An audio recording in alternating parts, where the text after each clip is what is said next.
আসসালামু আলাইকুম। বাজারে গেছি মাছ কেনার জন্য। তা নতুন বাসায় আসছি, তো ভাবলাম যে বাসায় তো ছাই নাই, আর আমি ছাই ছাড়া তো মাছ কাটতেও পারি না। এই জন্য বাজার থেকে স্পেশাল ইলিশ মাছ নিয়ে আসছি।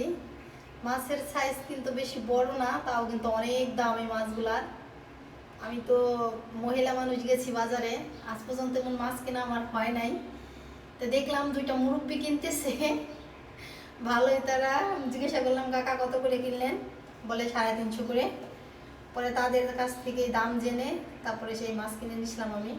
এই যে দেখেন, জাতির মাছ ইলিশ মাছ নিয়ে আসছি। মাছগুলো এখন কাটবো। মাছের ভিতরে কিন্তু ডিম, আমার দেখেই মনে হইতেছে মাছের ভিতরে ডিম। কাইটে দেখি।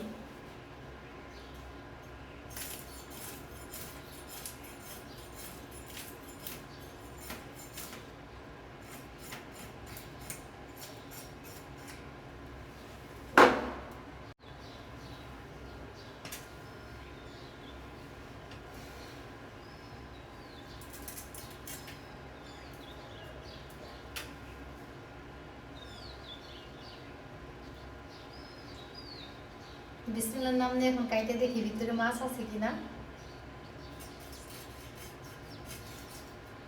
ওই দেখেন ডিম।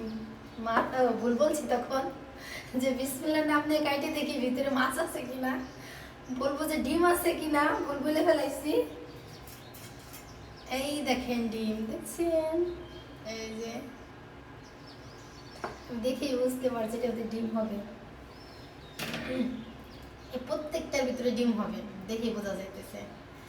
তাই কেটে নিয়ে আমি সবগুলো মাছ